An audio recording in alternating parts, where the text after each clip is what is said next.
Sud Radio, la santé en mouvement, Vanessa Pérez. Bonjour et bienvenue dans la santé en mouvement, l'émission pour prendre soin de vous au quotidien. Alors aujourd'hui, on va parler de notre cœur, un muscle incroyable qui, comme tous les autres, a besoin d'être entretenu, mais qui malheureusement peut aussi nous jouer des tours. Alors pourquoi les maladies cardiovasculaires restent la première cause de mortalité dans le monde, malgré les progrès technologiques?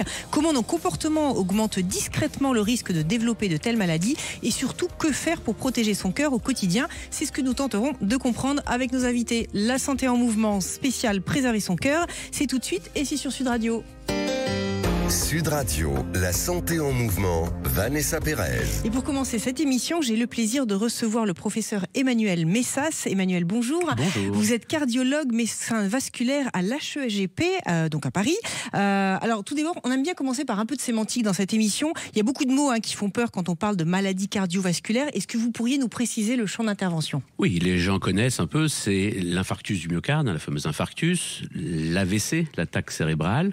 Et ce qu'on connaît un peu moins, c'est ce qu'on appelle l'artérite des membres inférieurs, l'atteinte des artères périphériques. Ça peut être l'aorte, ça peut être les artères du membre inférieur, des jambes, qui sont aussi importantes que l'infarctus et l'AVC. Alors, est-ce que c'est un risque, le risque cardiovasculaire, que l'on peut identifier, anticiper, que l'on peut mesurer ?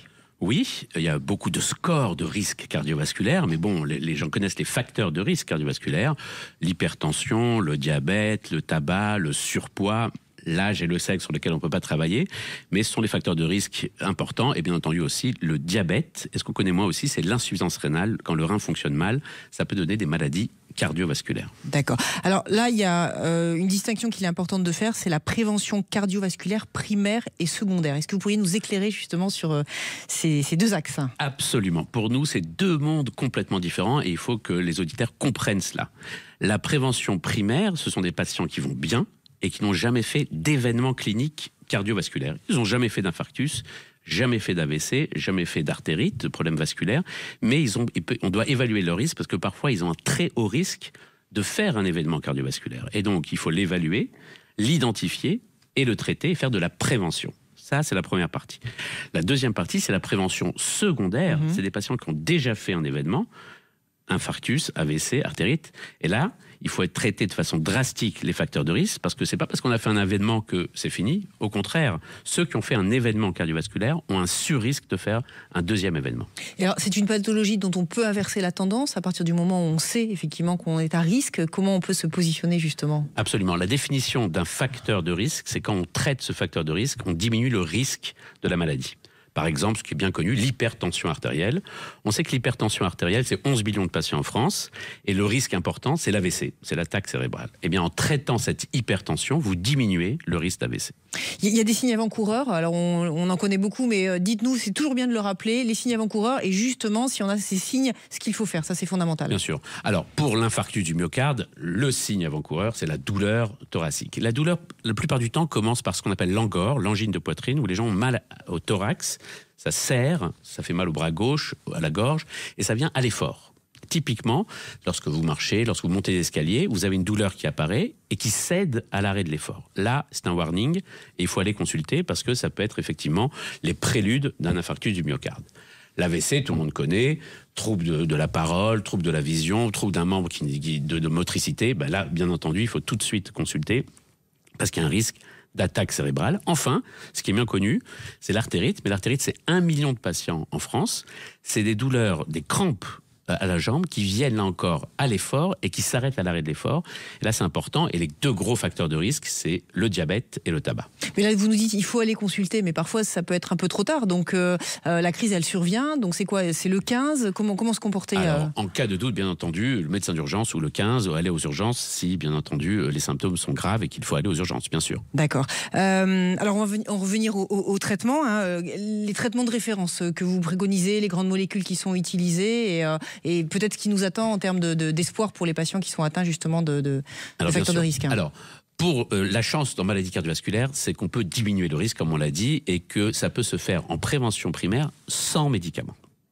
Donc, dites-nous tout alors, comment Alors, le principe déjà de base, c'est de tout faire pour le faire sans médicaments. En prévention primaire, chez des patients qui n'ont pas de maladie, eh bien entendu, c'est connu, c'est l'hygiène de vie, c'est l'activité physique, bannir la sédentarité, c'est le poids, diminuer le surpoids, c'est l'alimentation, favoriser les viandes blanches, le poisson, les légumes, les céréales, vous pouvez voir un diététicien pour cela, et contrôler vos facteurs de risque. Une fois, regardez votre tension artérielle, votre niveau de cholestérol, votre niveau de sucre, et avec cela, vous pouvez diminuer de façon drastique le risque de maladie cardiovasculaire. Mais activité physique, on entend souvent toutes ces injonctions, mais c'est quoi la bonne pratique? Qu'est-ce qu'il faut faire quand on a des difficultés, qu'on est dans un rythme métro-boulot-dodo et qu'on n'a pas forcément la possibilité d'aller prendre l'air et de faire un jogging? Eh ben, 1 heure de marche par jour. Si vous allez en métro au boulot, vous sortez du métro 2 stations avant et vous marchez, aller et retour, et c'est déjà très très bien en termes de protection. Les traitements, les grands traitements qui sont recommandés? Les grands traitements, donc j'en viens, plutôt en prévention secondaire. Il existe certains sous-groupes pour la prévention primaire qui peuvent bénéficier, mais c'est bien sûr les médicaments contre le cholestérol, les fameuses statines, les médicaments qui fluidifient le sang, les antiplaquettaires comme l'aspirine ou le clopidogrel, et les médicaments qui contrôlent la tension, qui régulent la tension. Alors il y a les inhibiteurs canocalciques, les inhibiteurs des récepteurs d'angiotensine, c'est des médicaments spécifiques qui permettent, à 3, on appelle nous la trithérapie qui sauve, contre l'hypertension, fluidifier le sang, le cholestérol, et vous diminuez drastiquement votre risque de récidive d'événements cardiovasculaires. Mais ça veut dire qu'il faut les prendre à vie, justement? À vie, absolument. Malgré la prévention, malgré un peu de jogging et une bonne alimentation? Pour les patients en prévention secondaire, c'est-à-dire qui ont déjà fait un événement, oui, c'est à vie. Alors, on va continuer. Une fois que le traitement est prescrit, est-ce on peut quand même interrompre? J'insiste là-dessus, non? C'est vraiment risqué? Alors, c'est vrai. Pour certains patients, par exemple, on sait que le surpoids et la sédentarité est lié à l'hypertension artérielle. On a déjà vu des patients qui étaient vraiment en obésité normaliser leur obésité, redevenir à poids normal. Eh bien, effectivement, on peut parfois diminuer, voire arrêter le traitement pour l'hypertension artérielle. La même chose pour l'hypercholestérolémie, lorsqu'il y a un régime qui est très bien fait, effectivement, on peut, si le cholestérol est à la cible, très rare, arrêter les traitements contre le cholestérol dans certains cas. Donc oui, mais la règle, et c'est important parce qu'on a vu par exemple dans des études qu'un patient sur 2 arrête son aspirine 12 mois après son infarctus, alors que ça protège de la récidive. Donc il y a un sujet de continuer ces traitements et il faut le faire en interaction avec son médecin. Alors j'imagine, comme beaucoup de vos confrères, vous fréquentez les congrès internationaux pour savoir ce qui se fera demain. Quels sont les grands espoirs thérapeutiques sur cette pathologie? Alors la maladie cardiovasculaire, elle est double en termes d'espoir. C'est les traitements médicamenteux et les dispositifs. Alors les traitements médicamenteux, il y a bien sûr tous les nouveaux antidiabétiques qui ont montré leur efficacité, pas seulement chez les patients diabétiques, mais chez les patients non diabétiques, avec une efficacité dans les patients en insuffisance cardiaque. Enfin, il y a tous les nouveaux médicaments qui ciblent les dyslipidémies, pas que le cholestérol typique, il y a des nouveaux marqueurs comme le L-peptida, comme d'autres molécules qui travaillent sur l'ARN, les fameuses plateformes anti-ARN, et qui permettent une amélioration par rapport au traitement classique. Donc il y a vraiment des nouveautés, malgré déjà les succès extraordinaires. L'infarctus a diminué par 2 en Île-de-France, mais il y a encore une marge de manœuvre avec des nouvelles thérapeutiques ciblant la dysrégulation du sucre et les atteintes du cholestérol. Et j'allais vous poser la question pour conclure, malgré nos modes de vie de plus en plus sédentaires, des alimentations de plus en plus riches, on réussit à diminuer justement sur la tendance Absolument. Si les patients suivent bien leur traitement et changent leur habitude, on peut diminuer de façon drastique la survenue d'événements cardiovasculaires. Emmanuel Messas, merci. Je rappelle que vous êtes cardiologue, médecin vasculaire à l'HEGP. Et pour continuer cette émission, nous avons le plaisir de recevoir un entrepreneur dont la solution va permettre de réparer les circuits électriques de votre cœur. Je dis bien oui, les circuits électriques, et traiter ce que l'on appelle la fibrillation atriale. Laurent Launay, bonjour. Donc vous êtes vice-président chez Volta Medical et vous apportez une solution justement à cette problématique de fibrillation atriale. Donc c'est pas un gros mot, hein. Expliquez-nous d'abord ce que c'est. Alors, la fibrillation atriale, c'est un trouble du rythme cardiaque. Donc, ça se manifeste principalement par des battements qui sont un peu trop rapides et irréguliers du cœur. Et ça touche, c'est la maladie du rythme qui est la plus répandue. Aujourd'hui, ça touche environ 37 millions de personnes dans le monde, je crois. Donc pour le patient, c'est assez gênant puisque ça mène à des essoufflements, des palpitations. Mais surtout, ce qu'on sait, c'est que c'est aussi un risque d'accident vasculaire cérébral qui est beaucoup plus élevé que la moyenne. Alors justement, votre solution, elle s'adresse aux professionnels de santé et donc aux patients. Expliquez-nous en quoi elle consiste, justement, avec ces influx électriques. Flux électriques. Alors, ce qu'il faut savoir, c'est qu'il y a 2 niveaux dans l'évolution de la fibrillation atriale. Un niveau où elle arrive par épisode et qu'elle est moyennement gênante pour le patient, et puis un deuxième niveau où elle est ce qu'on appelle persistante, c'est-à-dire que les épisodes sont de plus en plus fréquents et parfois même établis. Et la solution pour traiter la fibrillation atriale, c'est une technique qu'on appelle l'ablation par cathéter. Ça se passe dans une salle d'opération et on va essayer de repérer de la circulation électrique anormale, puisqu'en fait le battement du cœur est conditionné par des vagues électriques à l'intérieur du muscle cardiaque.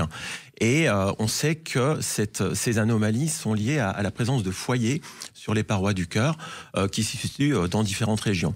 Donc nous, notre solution, ce qu'elle va faire, c'est d'aider à repérer les foyers, en particulier les foyers qui correspondent au stade plus avancé de la maladie, qui sont très difficiles à localiser parce qu'ils se situent dans les zones qui sont assez inhabituelles, au-delà de ce qu'on appelle les veines pulmonaires, qui sont généralement ciblées par les médecins dans ce type de procédure. Donc en fait, vous calmez un petit peu les zones où il y a une surchauffe électrique, si je dois faire une Exactement. métaphore. En fait, les cardiologues vont éteindre le tissu là où c'est à l'origine de la mauvaise circulation électrique, et nous, on les aide à trouver à quel endroit éteindre ces tissus. Les avantages pour les patients ? Alors, l'avantage pour les patients, c'est, comme on l'a montré dans une étude clinique qui a duré à peu près 3 ans sur presque 400 patients, le taux de récidive à long terme est beaucoup plus bas. C'est-à-dire que au bout d'1 an, il y a beaucoup moins de patients, quand ils sont traités par notre dispositif, qui ont de nouveau des épisodes de fibrillation atriale. Alors qu'on sait que pour le stade avancé de la maladie, avec le traitement habituel, qui est le standard d'aujourd'hui, il y a à peu près 50% de patients qui ont de nouveau des épisodes au bout d'1 an. Donc ça permet de vraiment améliorer le traitement pour ce type de patients. Merci beaucoup Laurent Launay. Je rappelle que vous êtes vice-président chez Volta Médical. Sans transition, et parce qu'il est désormais possible de se soigner à distance, je vous propose de découvrir l'histoire de Georges avec la Minute Medadom, notre partenaire téléconsultation pour vous accompagner où que vous soyez. Medadom, votre solution de téléconsultation sans rendez-vous et disponible à tout moment, présente la Minute Santé. Bonjour Elidane, alors de qui allez-vous nous parler aujourd'hui ? Bonjour Vanessa, alors aujourd'hui je vais vous parler de Georges, un médecin retraité actif qui souhaite quitter Paris pour rejoindre le sud de la France et s'y installer. Donc il va rester inactif désormais ? Ah bah non, c'est pas du tout l'objectif pour Georges. Georges souhaite continuer à avoir une activité médicale et à donner du temps pour prendre en charge les patients. Alors il y a des solutions pour répondre à ce type de besoin ? Et Georges va pouvoir réaliser de la téléconsultation pour prendre en charge les patients. Mais il faut quand même être formé à ces outils pour faire des diagnostics à distance. Alors exactement Vanessa, il y a une solution qui s'appelle Medadom et qui permet à Georges d'être formé à la plateforme, formé au maniement des objets connectés pour prendre en charge les patients à distance. Et donc Georges finalement va recevoir un certain nombre de modules de formation qui vont lui permettre d'appréhender la plateforme technologique et donc de prendre en charge le patient qui lui est à distance. Moralité, Georges va pouvoir vivre sa nouvelle vie dans le sud, en toute tranquillité, en toute agilité, en gérant son agenda comme il le souhaite, avec des compléments de revenus. Exactement, Georges va pouvoir prendre en charge les patients en toute flexibilité et en garantissant une qualité de prise en charge optimale. La Minute Santé. Avec Medadom, votre solution de téléconsultation sans rendez-vous est disponible à tout moment. Restez avec nous. Merci. Dans quelques instants, nous vous ferons découvrir une alternative à l'hôpital qui pourrait changer la vie des médecins et bien évidemment celle des patients en devenant l'hôpital du futur. La santé en mouvement, ça continue dans quelques instants et c'est sur Sud Radio. Sud Radio, la santé en mouvement, Vanessa Pérez. Et aujourd'hui, le grand dossier de la santé en mouvement va nous permettre de découvrir un modèle alternatif à l'hôpital traditionnel. On se demande d'ailleurs pourquoi il n'est pas davantage généralisé. Et pour en parler, j'ai le plaisir de recevoir le docteur Maxime Rault. Maxime, bonjour.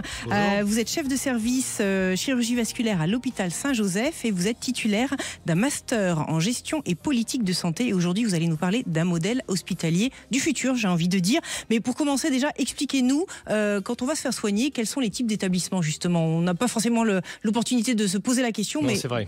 permettez-nous ça dépend de la le région où faire. on habite surtout. En fait, si on considère le champ des hôpitaux, ce qu'on appelle MCO, c'est-à-dire médecine, chirurgie, obstétrique, donc des hôpitaux qui ont un service d'urgence, un service de chirurgie, une maternité, il y a 3 grands types de structures. Il y a l'hôpital public, avec des centres hospitaliers, des CHU, qui regroupent la partie, on va dire, majoritaire de l'offre de soins. Il y a les cliniques privées, donc les établissements privés à but lucratif, qui appartiennent à des grands groupes comme Ramsay ou Vivalto.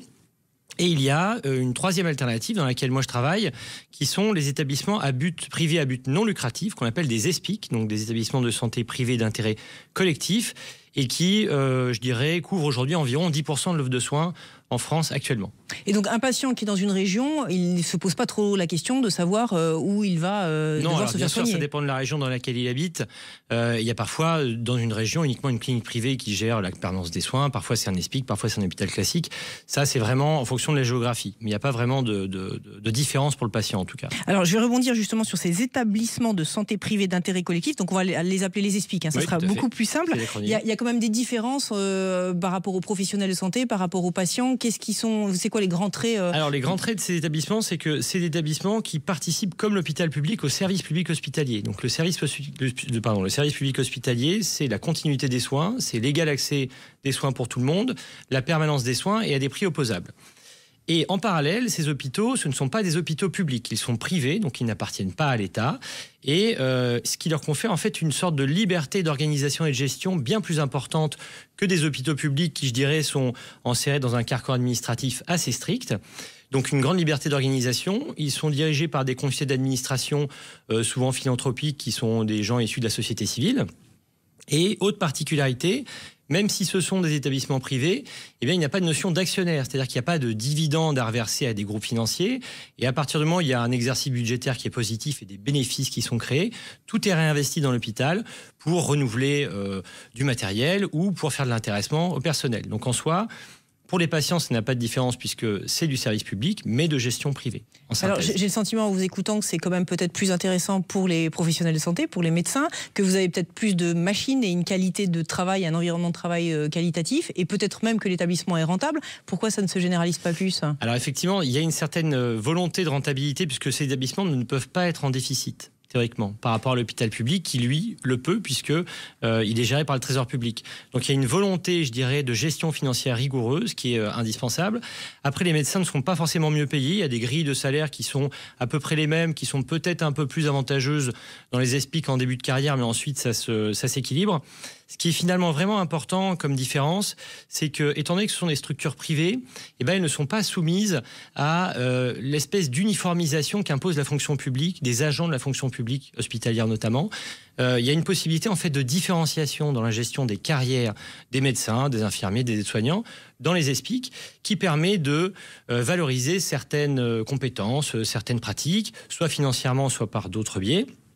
Et de ce fait, de rendre les carrières assez dynamiques. Il y a des perspectives d'évolution que n'ont pas forcément les agents de la fonction publique qui ont, je dirais, un cadre très strict et connu quasiment jusqu'à leur retraite en termes d'évolution salariale et de perspectives de carrière. Mais on sent, en vous écoutant, hein, vous qui êtes donc dans un ESPIC, que l'établissement a l'air plus porteur pour votre futur, pour votre, avec peut-être davantage de sens. Je ne sais pas, vous êtes moins dans l'exécution et vous avez une latitude ? Tout à fait. Et en fait, c'est un système qui est déjà majoritaire dans plusieurs pays d'Europe du Nord, notamment au Danemark.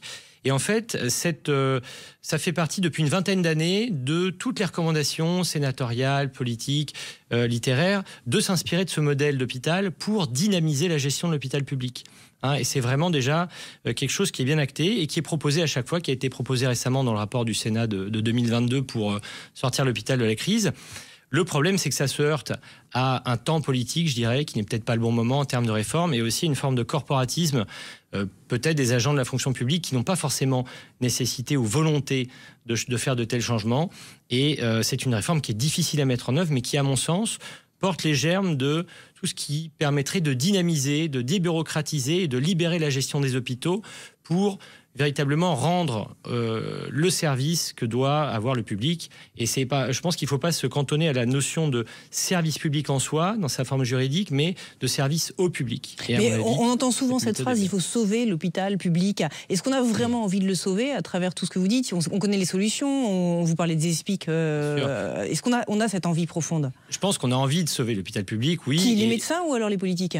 Tout le monde, mais surtout ce qu'on a envie de sauver, c'est le service public. Et ça, c'est indispensable. Et si aujourd'hui, il faut trouver des solutions pour dynamiser ce service public, je pense qu'on peut les trouver dans les ESPIC. C'est une façon dynamisante, débureaucratisée et plus dynamique pour, je dirais, apporter un soin de qualité aux patients tout en respectant ces fonctions du service public qui sont primordiales.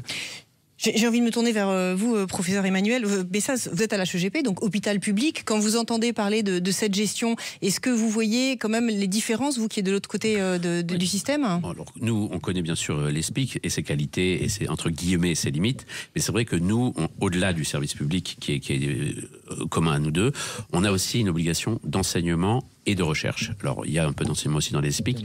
Et ce qui fait que ça nous demande plus de temps, plus de pratique, puisque la partie recherche et la partie enseignement prennent une part importante dans ce qu'on appelle les CHU, les centres hospitalo-universitaires, qui ont donc la vocation de former les médecins et de faire de la recherche pour développer la médecine future. Donc, je pense que c'est complémentaire. Je pense qu'il faut avoir les deux, parce qu'on a besoin de systèmes qui forment nos médecins, on a besoin de systèmes qui fassent la recherche fondamentale et de la recherche appliquée.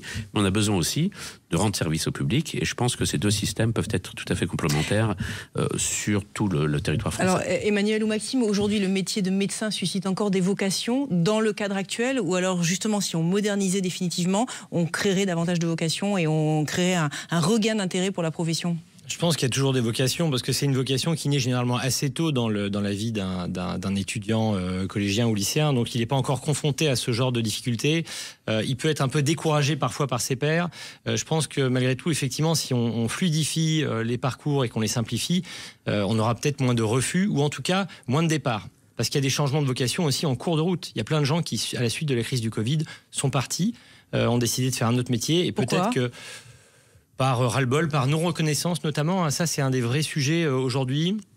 Un des vrais facteurs de départ, c'est la non-reconnaissance des tâches qui sont faites par les gens à l'hôpital. Emmanuel le disait très bien, mais il y a aujourd'hui dans les CHU une triple mission d'enseignement, de soins et de recherche, et toutes ne sont pas valorisées de la même façon. Et parfois, ça se fait, je dirais, sur son temps libre, de façon un petit peu dépendant de la bonne volonté des gens. Et si on arrive, je pense, à valoriser les choses en assouplissant les statuts, peut-être qu'on limitera les départs, puisqu'on permettra aux gens de se dire, voilà, on reconnaît mon travail. Mais la reconnaissance, c'est quoi? C'est de l'argent, ou alors c'est davantage de responsabilité? L'argent, c'est quand même difficile à trouver, notamment en ce moment, mais ça peut être le fait de dégager du temps, le fait de mettre en valeur tout ce qu'on fait et de planifier du temps pour ça, qui soit déduit du temps de travail, clinique, on va dire, mais qui vraiment s'articule pour faire en sorte que les gens aient des valences dans lesquelles ils sont un peu plus investis, et pas forcément financièrement, mais en tout cas, voilà, de les valoriser, de leur laisser le temps de faire ce qui les intéresse. Il y a un système au niveau européen que vous appréciez particulièrement, justement, et dont on pourrait s'inspirer? Je dirais le système, pour moi, idéal, c'est le système du Danemark, en fait, qui a non seulement majoritairement des ESPIC, 86% des hôpitaux, mais surtout qui a régionalisé ses budgets de santé et la gestion de sa santé. Et en fait,